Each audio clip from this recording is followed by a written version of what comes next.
Yeah. Nick, you're stupid. I feel like you the one complete me. Hey guys, welcome back to my channel. And today's video is basically just going to be a story time about how I lost my mom and how I lost my older brother. And it's going to be an emotional story because my brother's 1 year is coming up. It's February 27th, and it's just going to be an emotional story because there's a lot of things that I have went through and a lot of things that I've adjusted to now since they're both gone. And my mom had passed away in 2016 and my brother passed away in 2019. So this story time is basically just going to be about losing them and how it affected me and how I lost them and stuff.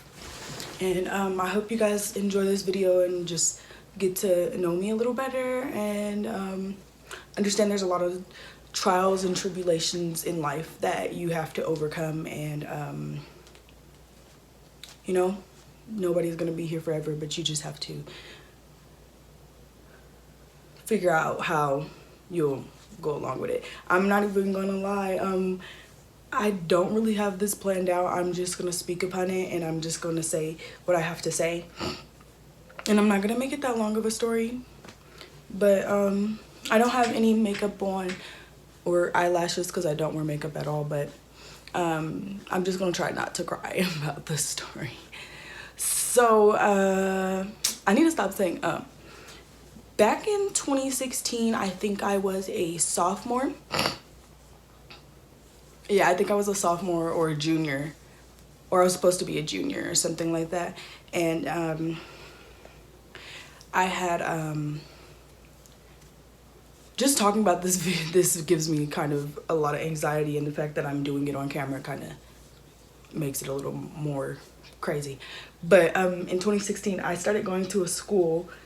Well, previously before that, I used to live with my mom in Las Vegas, and me and my mom had bumped heads a lot, like around the time I turned 16.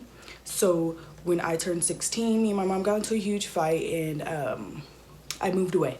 I moved to Denver, Colorado to stay with my dad. And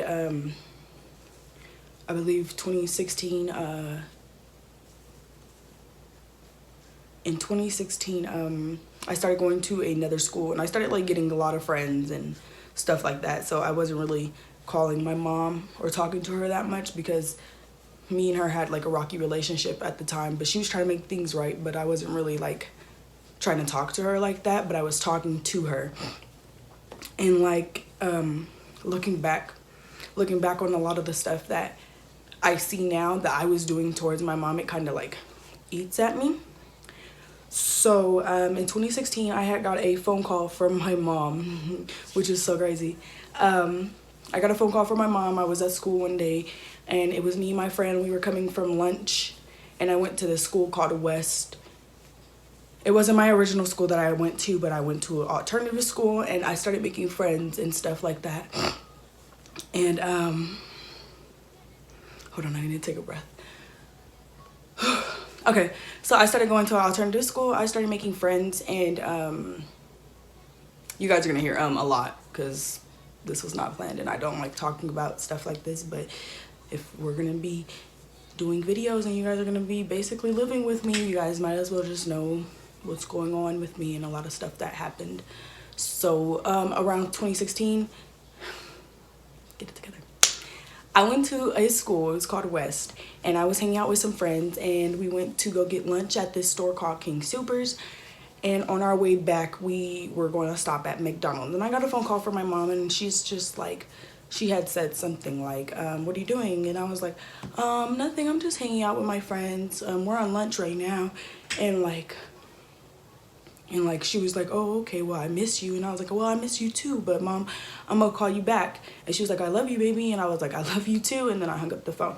I didn't really say much to her, and I just hung up the phone so I could go hang out with some of my friends. And then I had just started a new job. Like, this was probably my second job I've ever had, because I was about to turn 18, I believe. I was about to turn 18. And I had just got another job. And so after school, my dad, he came and picked me up and he took me to work. And mind you, my friend that I went to school with previously, she was with me, and she was basically training me about what to do and stuff. And we were just messing around because it was just me and her. It was like a sandwich job, so it was like a Subway. So it was just me and her in the facility. And we started like just messing around, and my brother Pooh Bear had called me, and he was like he called and he was very, very ecstatic. Like, I answered the phone and I'm like, hey, what's up? Like, as usual, because this is my brother. I'm not gonna say my favorite brother because I love all my brothers, but like the one I always communicated with, talked to, and like FaceTimed all the time. And he calls me and he's like, she's gone. And I'm like, who's gone? What are you talking about? And he's like, she's gone, she's gone. And he couldn't even finish his sentence. And I'm like, who, Pooh Bear? And immediately I knew it was my mom, because that's the only person he would probably call me crying about. And he was like, mommy's gone, she's not here, she's dead. And I was like, wow, what? And I was like, what are you talking about? And then like right when he said she's dead again, and I was like, I started crying. And my friend looked at me, and like, it's crazy because I have this kind of like cry that makes it seem like I'm laughing.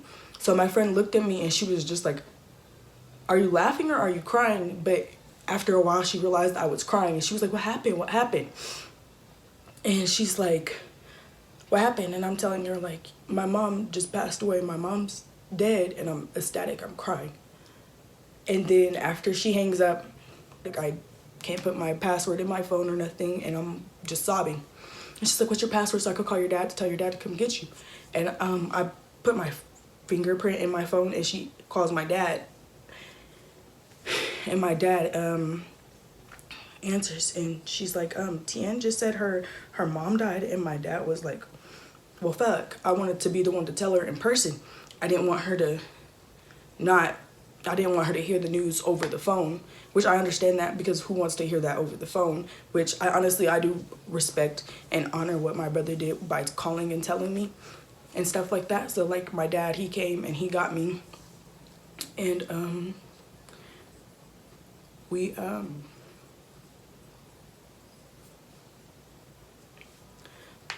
he came and got me, and I was just like sad. And like, we went and we saw my other brother. We saw my older brother, and like, I just sat in the car because I didn't want to be bothered. And it was crazy because the whole time I'm sitting there in the car, I'm sitting there thinking to myself like, hey, I just got off the phone with my mom. This can't be true. This can't be true. Like, I was just on the phone with my mom. There's no way she's dead. And I started thinking about the times like I could have answered her phone call, texted her back and stuff like that, and I just kept crying and crying. And the next following day, I had school and I didn't want to go, but then something told me I had to get up and just do something productive. So I had my dad drop me off at one of my old schools, the school I first started going to.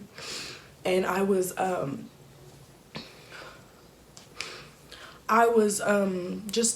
called one of my friends like, hey, can you meet me in the front? I just need to be around somebody. And like, so my friend came and she took me to the front. I just wanted to continue my day as if nothing happened, you know, like going on as if nothing happened. And she came and like, I'm just hanging out, and then like everybody just came up to me and they're like, hey, I'm so sorry, I'm so sorry. And I'm like, I'm holding it together, I'm not crying, I'm not crying. I'm like, I'm okay.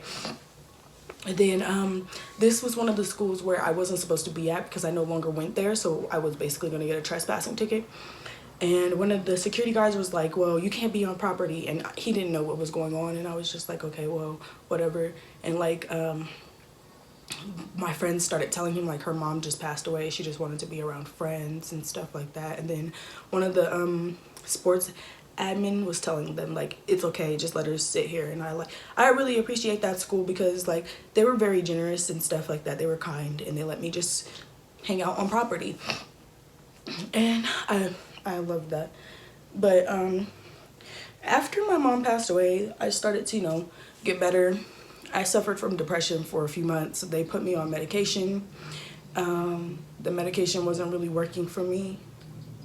So I tried to just find people to hang out with and keep myself busy and stuff like that.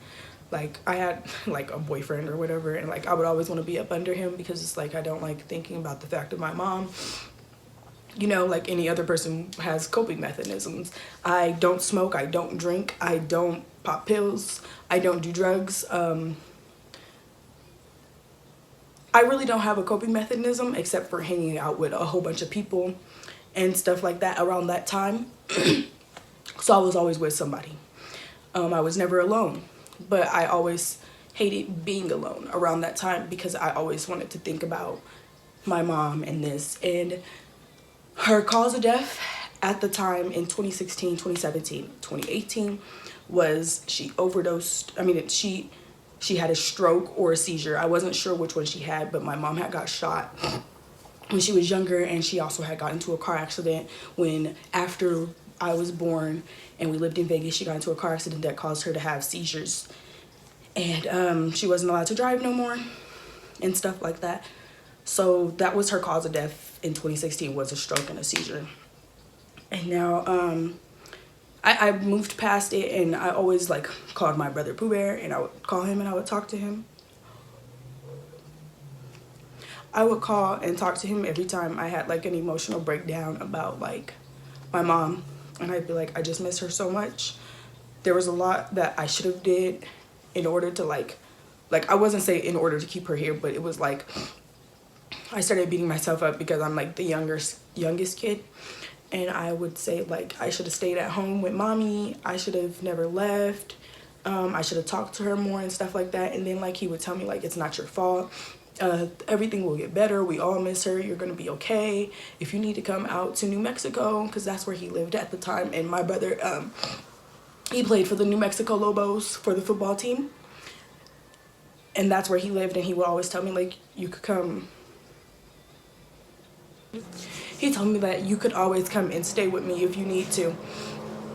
And I told him, no, I will be okay. I just needed somebody to talk to get things off my mind and stuff like that.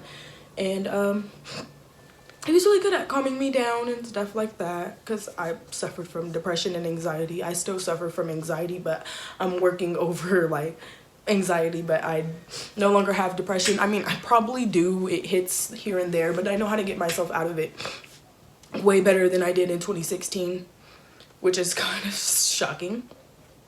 Where was I? 2017, I started learning how to really cope with the loss of my mom. I would just not think about it, and I would just cry here and there around myself so nobody else would be able to see me cry, because I'm always a happy person. I'm always so giddy. I'm also so caring for other people, and it's I don't take my own feelings into consideration when it comes to anything that has to go on with me. I'll always make sure somebody else is feeling okay, and that's what I did the whole 2017. And I feel sometimes when I have my mood swings, people feel I'm angry or I'm attacking them or I'm being weird, but I'm not being weird. I just have really crazy thoughts, and I overthink a lot, which is part of my anxiety that I try to get over. 2018, this was the second year after my mom's death. I was spending a lot of time, I think it was 2018. I spent a lot of time around my brother, Pooh Bear, and he played for the New Mexico Lobos in college, and he had a very bad breakup with his girlfriend one season, and I know his year 2016 was pretty hard because he had tore his ACL, and then he had lost his mom. And then the next following year, 2017, the next following year, his girlfriend broke up with him, and he was just super depressed, and I can read people. I can tell when people are really, why am I hugging myself? I can tell when people are really like hurt and stuff. So my whole family, we took a trip because it was, I don't know. Yeah, it was his first game back, and we all took a trip just to see him play. And like everybody else went home, and I was still in school, and I was behind at this time, and I knew my brother needed somebody because we used to go on car rides. Like after his game, I'd get in the car with him and we would go, and he'd just talk about me, talk about how sad he was and like stuff like that. And I would always tell him like, things will get better, you're here and you're doing it without your mom, and you know she's looking at us and stuff like that. Just as much as I was for him, he was to me. It's so weird doing this on camera, it really is, but I feel like I need to do something like this. It probably make me feel a whole bunch better. But like we would just take car rides and stuff, and like he would tell me things, and like I started getting subtle hints when I was out there before the whole family left of him like telling me like, yeah, he do slick things like just say like he needs somebody around, his house is too big, all he has is his dogs, his friends aren't talking to him and stuff like that. So I took the initiative and told my dad and my other brothers that I'm gonna stay with Boo Bear, and I'm gonna make sure he's okay, and then I'm gonna come back home after. And they were like, okay, that's fine, just see if your teachers will email you your schoolwork and stuff. And I was like, okay, that's fine. And 2018 was great. I started really learning how to be okay with a lot of stuff. I had relationship stuff going on, but it wasn't that serious. And I graduated 2018. My brother, Pooh Bear, graduated 2018 as well. And it was just a really exciting year. I felt like I was getting myself together. Everything was going on track. I had got a really good job. I just graduated high school because I was a year behind. And I was a year behind because after my mom died, I completely stopped going to school, and I was supposed to graduate 2017, and I stopped. And then Pooh Bear motivated me and told me, Pooh Bear and my father, of course my dad, kept telling me I need to get back in school. I need to do it because Pooh Bear had told me he wants to see me walk across the stage, and so with my mom and stuff like that. Like I talked to him a lot. 2018, it was great. The end of 2018, I had an emotional breakdown about my mom, and I will probably put a screenshot of the conversation I had with my brother. I had an emotional breakdown about my mom on New Year's, and it was a very I don't know where it came from. I was just really drunk, and my dad came and got me the next morning, or that same day, January 1st, and I sat in the car with my dad, and I said, Daddy, do you feel like, I said, Daddy, I feel like, I said, Daddy, I just don't want to lose anybody else. I don't want to lose nobody. I miss my mom so much. And he told me, he was like, you're not going to lose anybody. And I was like, okay, you know, I'm drunk. So like, I'm not thinking anything of it. I'm just super duper drunk. Like, yo, I just don't want to lose nobody else. And he was like, you're not. And I went to sleep. And then January 2nd, I texted Pooh Bear, and I was like, do you ever feel like you're going to lose anyone? And he said, where did this come from? Are you okay? And I said, yeah, I am, but I just feel like I'm scared that I'm going to lose somebody. And he said that it's a part of life, or whatever he said. I'll insert the message so you guys can see what he had said. And like, we were super close, and like, he had filed for me on his taxes, and because I always let him file me on his taxes, because he always ended up giving me something back, which was a good thing. And mind you, around this time, I think I'm 20.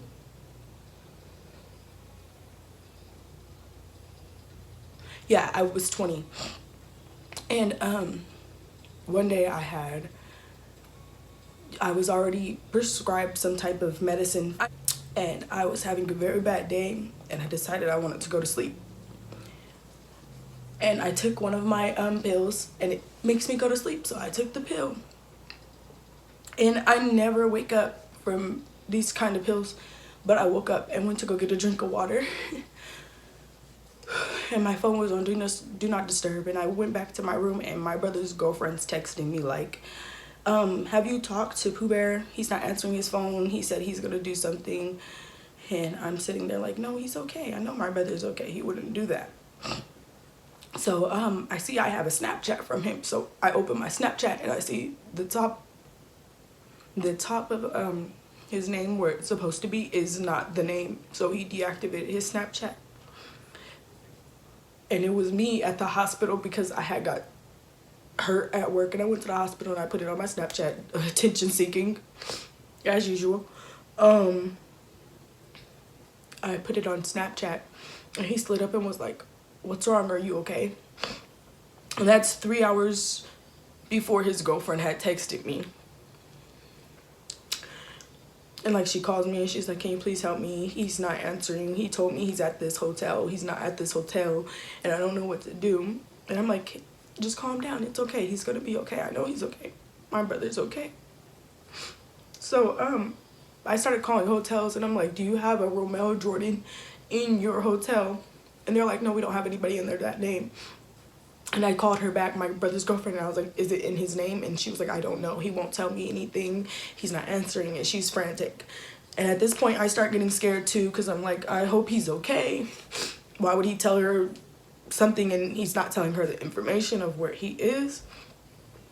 So we call another hotel, and I say, I just wanted to get a wellness check on somebody you guys have there. And at this point, it's because she said it was a possibility that he was at that hotel because his boss had let him stay at that hotel before, because it was like a work trip and he was traveling for work, staying in hotels. And I said I just wanted to do a wellness check on a person that you guys might have in your room. And the lady was like, we can't do that. You're gonna have to call the police if you need to find out if the person's here. And I'm like, I just need to know if he's there. And the receptionist was like, I can't disclose the information of if that person's here or not. And I was like, okay. So I called the police and I filed a report. And mind you, it's like maybe 12 or 11 at night. And I filed the report, and I'm like, we can't find my brother. He said he's gonna do something to himself. We just can't find my brother, and he said that he's gonna do something to himself. So we were wondering if you guys would be able to go and look for him. And the lady was very cooperative. She was like, yes, can you give us his name, what he looks like, a description? And we said, yeah. And we gave her the exact hotel I just had called, and the lady told me she's gonna do a wellness check. And I went back to sleep, and I told my brother's girlfriend, like, it's gonna be okay. He's gonna be okay. I'll call you if I get any more information. And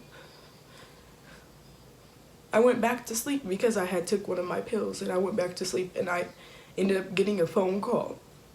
I ended up getting a phone call from a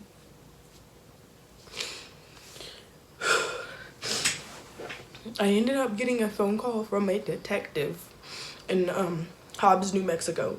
And he called me, and when he called me, my voice was ecstatic. I was like, hey, hello. And he was like, yeah, we found your brother. And off tops, I should have knew this was a bad idea, and it was a bad phone call, because why did the detective call me and not my brother? But I wasn't thinking. It was like 2 o'clock in the morning, and he calls, and I answered him like, hi. And he was like, yeah, I just wanted to let you know we found your brother. And I was like, oh, okay, good. Where is he at? And the detective was like, I'm sorry to inform you over the phone, and I wish I could do this in person, and it sucks that I have to do this over the phone, but we found your brother and he's deceased. And I was like, huh? And I got up and I ran to my dad's room, and I told my dad, and I said, Pooh Bear's gone. And my dad was like, what do you mean Pooh Bear's gone? I was like, he killed himself. And my stepmom had work the next day, and they both just jumped up and were like, what do you mean he killed himself? And I was like, the detective, Kayla, said that he wasn't answering his phone calls, and we went searching, and the detective just called me. Here's the detective. I handed him the phone, and we were like, I handed him the phone, and he was talking to the detective, and the detective was like, I'm sorry to inform you guys, but he was pronounced dead at this time. And we were like, how? And I don't feel comfortable disclosing how, but I just know that was probably one of the worst phone calls I've ever got. And my mom's phone call was really bad. It was a bad phone call, but this phone call kind of hit a little bit different because this brother of mine was the one that I looked up to since I was like 3-4 years old. I wanted to play football because he played football. I wanted to be a psychologist because he was studying psychology. I wanted to do a lot of things. He had a Mercedes. I wanted a Mercedes. Everything he did, I wanted to do.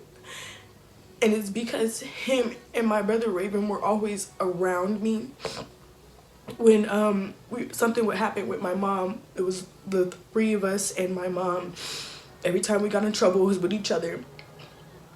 And when I got that phone call, it broke me into pieces. And my brother Pooh Bear, he had got adopted by these people named the Swiharts, which is Blake Swihart's parents, and they paid for his whole funeral, which we appreciate that, definitely.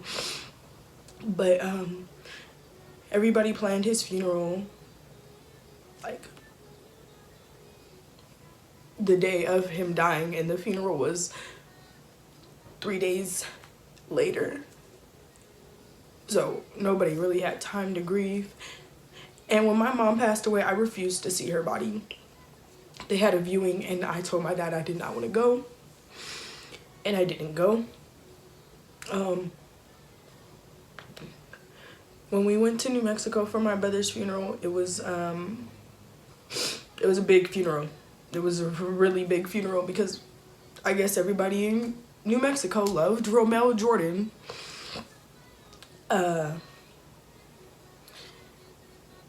He was a good person. My brother was a good person. So was my mom, but my brother was a good person. And this is the most recent death to me, which is my brother.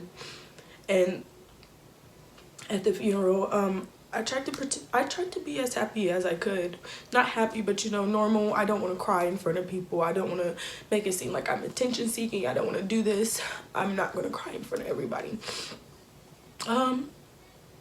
Somebody asked me to go see his body with them, and I told them no. And I know me, and if I were to see the body, I would definitely just not be able to cope with that easier than what I do now. So I refused. And I went to go take a little walk by like the auditorium so I could just sit down and think, because there was a lot of people, just a lot of people, and I don't know who half of them were, to be honest, but that doesn't matter. I went and I took a walk, and I sat there, and I accidentally walked past this open door, and I saw his body. I saw my brother's head in a coffin, and I started breaking down. And my brother Raven came, and my dad came, and my other brother came, and I was just crying a lot because it was a lot to take in 3 days that my brother was gone, and my brother's not gonna be here no more. And this is his month, February. It's going to be his whole first year of him being completely gone, and it's been a very hard year knowing I can't talk to my brother. I can't talk to my mom, and I feel like now that I'm growing older and older, I've realized how much I've actually needed my mom. And there's people out here that could play the mom role, but it's not my mom.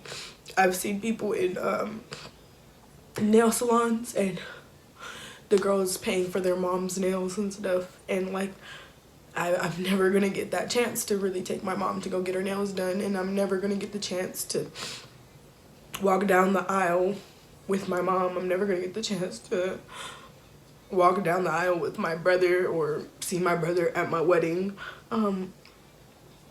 My mom never got to wear a wedding dress, and I have her wedding dress, so I want to get married one day just to wear her wedding dress for her. I have an amazing stepdad and amazing stepmom as well, and they were both very supportive and like very emotionally like intact with me and stuff like that. Since I was 5 years old, I've known them since I was 5, so they were both there and they were very good. My brother's death was it hit me a little different, and it made me really realize that I don't need anybody around me. I don't need friends. I don't need nobody to be here for me. I don't need nobody but myself, because a lot of people will show you fake love, and I realized that from going to my brother's funeral, from the stories and the conversations we've had about the people that were at his funeral, the people that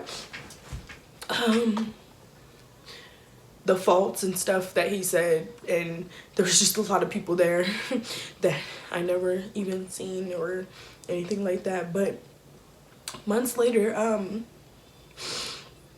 me and a boyfriend went to California, and I found out that my mom had also committed suicide, and my brother Pooh Bear knew she had committed suicide the whole entire time. And I'm not gonna say that's the reason why he did what he did, but I feel like depression's very bad, especially when you isolate yourself and you don't learn how to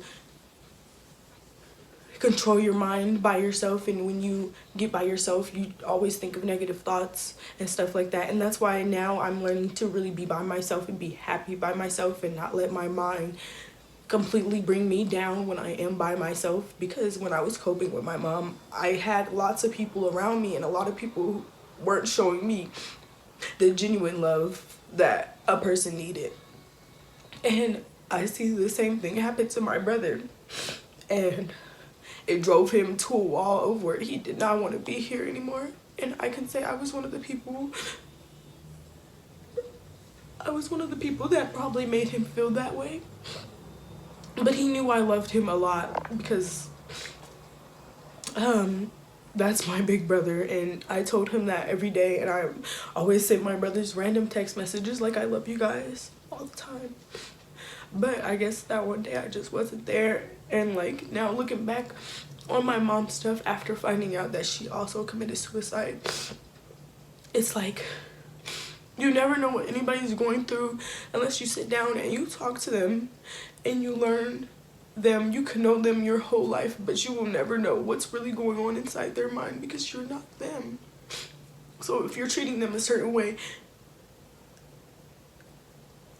make sure it's politely and it's genuine, because you never know what somebody's going through, and you never know what they want to do to themselves, and you never know what's going on in their brain, and you never know how you can prevent certain things. And I just know now, since I lost my brother, I know I am stronger than what I was when my mom passed away. Because when my mom passed away, I was very vulnerable. I was weak, but I thought I was strong. And it's been a whole year since my brother has been gone, almost. And I'm sweating so much, and I have a Bantu bra on. My brother always taught me, like, he sent me messages and he's told me that I don't need anybody, and don't ask nobody for sympathy, don't show nobody no sympathy, and just portray that you're strong. And he told me back to back, just get a job, get busy. And there was one point before he even passed away where he actually begs me to come and live with him, and I didn't really catch the signs because I was oblivious and I wasn't face to face with him. Like, I could read people's energy and how they feel when I'm face to face with them, but I wasn't face to face with him when he was sending me messages like that. So I really wasn't aware, but I've always asked him, like, are you okay? And there's a couple of signs where I'll just go over, like, where I've seen, like, I look back at it now, like, wow, that was a sign, that was a sign. So it's like, if you love somebody, just pay attention to them and let them know that you love them all the time. And don't take them for granted, and don't overuse them, and don't make them feel like you don't love them. Just love them, because you never know when they're gonna be gone, because your life is in your hands as well as it is in other people's. So if a person really doesn't want to be here, and they really say they don't want to be here, take that in consideration. But my brother never said that he didn't want to be here, and neither did my mom. So it's like you're stuck. You really can't really know if somebody wants to be here. I feel like some people take crying as a weakness, and it's not a weakness. You can cry and be the strongest person in the world. My brother was very strong. You would never think he'd be the type of person to do what he did. He played, he was one of the only, I think my brother Rob graduated from college too, but Pooh Bear graduated from college. He went to the World Series for baseball. He has a few celebrity friends, not even celebrity, but like people who are wealthy. He had a lot of connects to getting into what he wanted. He had nice cars, he had a good job, and he had a lot of girls and a girlfriend, and it just shows that no matter what you have in life, you can be not happy, and you can still not want to be here. As in, like, if somebody says you have everything in the world, why are you not happy? You can't say just because somebody has something that's materialistic, or somebody that's there, they have to be happy all the time. And I feel like that's what's wrong with society. I feel like everybody just wants everybody to just be happy and to do everything that's with each other. And it's not how it goes. So if you want to cry, cry. If you want to be sad, be sad. If you want to be mad, be mad. Because it's not nobody's life but yours. But you need to understand that you can make differences. And you're strong. Everybody's strong. And I've suffered from depression. I've wanted to do things to myself, and I never did, because I had my brother here to tell me not to. But now that I know he's not here, I have to be 12 times stronger, because him and my mom are a prime example of how something can be this stable and just fall apart and break, and everything can just be ruined. It's so unstable. And that's why I'm gonna be way stronger than I was with my mom's death, because my brother's always taught me to be strong. And he's always told me to just be okay with what I'm doing and be the best person I can be, regardless of what people think. And I just wanted to let everybody know that you're loved. Everybody's loved. If you're not being loved by the right person, you're loved by somebody else. But I hope you guys enjoyed this video. This will probably be one of the only sad videos that will be posted on my YouTube. And I just wanted to just let everybody know what happened, and how I lost my mom, and how I lost my brother, and how I move upon that, and how I'm moving now towards being a very more successful person. Because suicide is a very serious topic, and I feel like people just ignore it, and people bypass it because they think it's a joke, and it's not. And I feel like everybody should pay attention to signs, and everybody should really just love their family members. And if your mom's here, be lucky your mom's here, because there's a lot of people that don't have their moms here with them no more. There's a lot of people who don't have dads out here no more. There's a lot of people. Just be grateful for who you still have in your life. Thanks guys for tuning in. I'll see you guys next time. If you like this video, please like, share, and subscribe. And just remember, you're loved. Down until I'm on my shit, shine that Draco like a guitar. Came a long way, now we push start. Pop a perk and make me fuck hard. Long night is what I work for. I feel like